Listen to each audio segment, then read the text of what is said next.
To write it down because he went through his daily routine to get him to the point of being able to play. I don't want to shortchange him. So he gets back from the flight in Sacramento. Okay. Sleeps overnight. Wakes up Tuesday morning. Cold tub. Hyperbaric chamber. Takes a nap. Then does Normatec on his legs Pressure for 45 minutes. Pressure sleeves. Gets to the arena. Activation, stretching, rehab, lifting, pregame meal. Looks at Mike Mancias, his longtime trainer. They give each other a nod and say, you know what? I think this is the time we're going to do it. First back-to-back of the season. The Lakers coming off a really bad loss in Sacramento. They lose to a team that was 9-30 coming into the night. LeBron managed to play 2 games in 2 nights, as if he wasn't doing the exact job he's paid millions to do. Let's go through what made this so special, according to ESPN.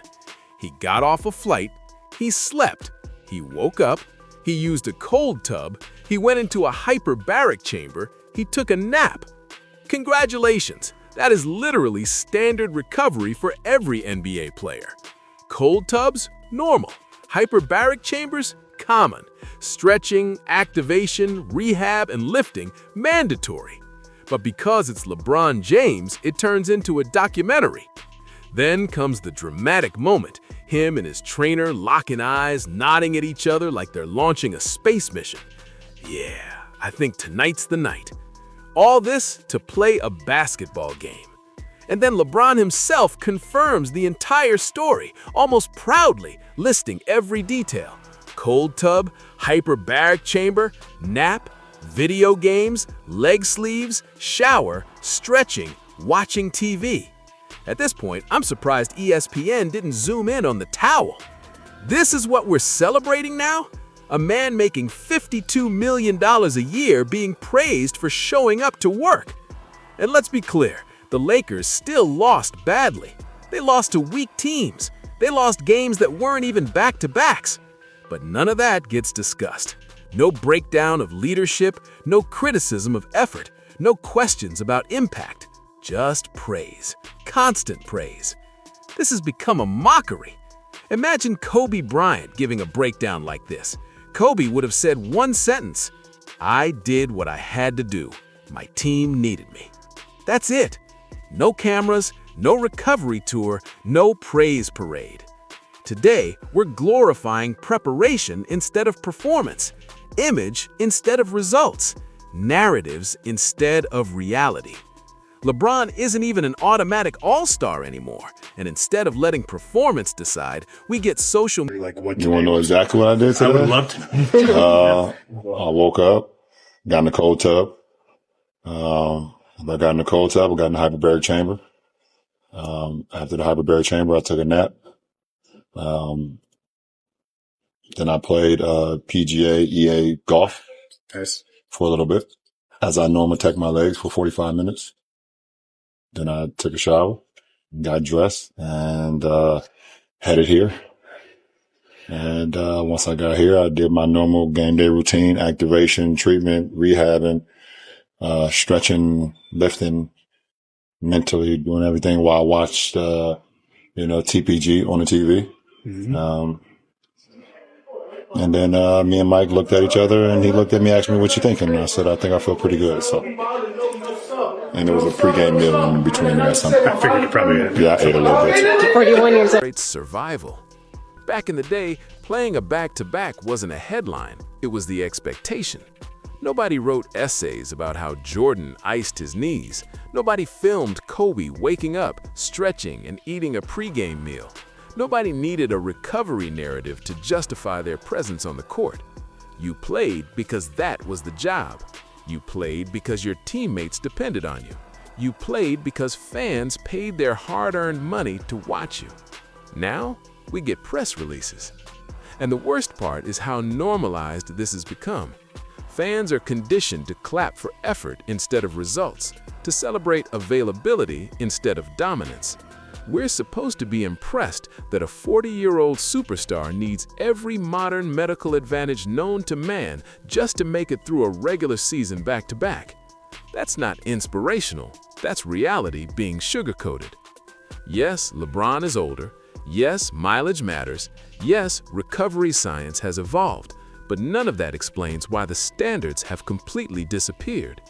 If LeBron plays, he's praised. If he sits, it's smart. If the Lakers lose, it's someone else's fault. If they win, it's legacy talk. There is no accountability, ever. And that trickles down to the team.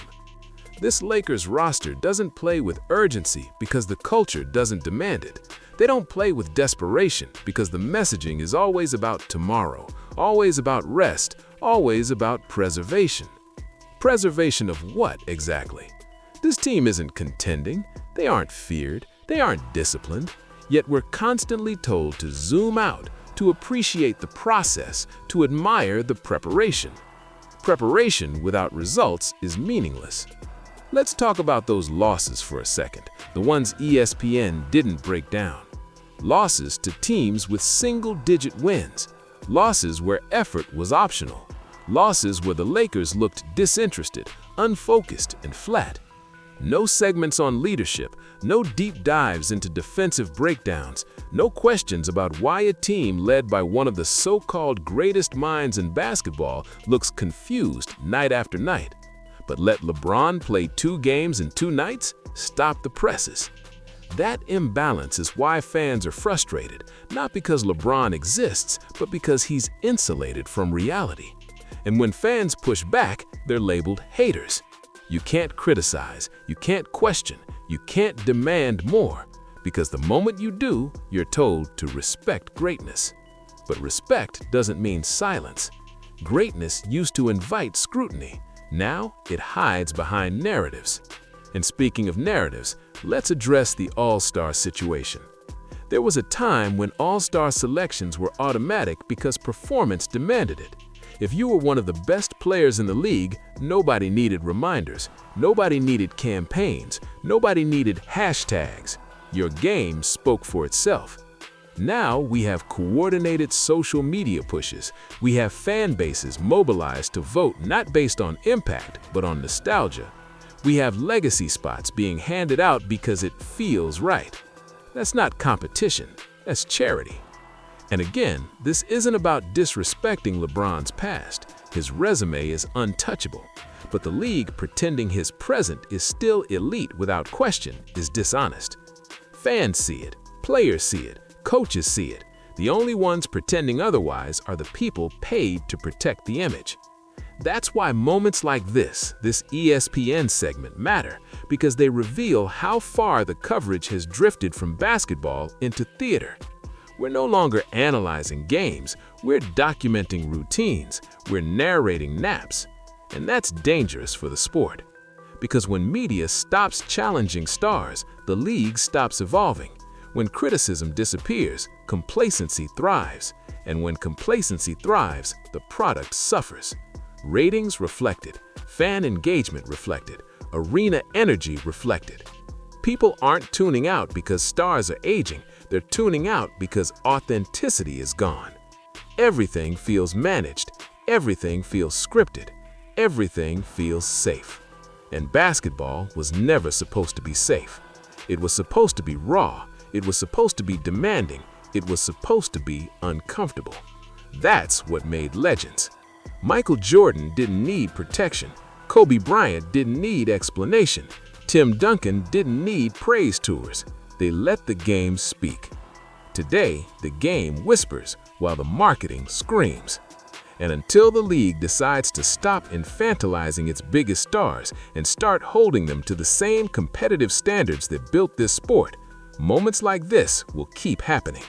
More segments, more praise, more mockery, and fewer fans who actually believe what they're watching. Because when playing a game you're paid millions to play becomes headline-worthy, something has gone seriously wrong. That's not evolution, that's erosion.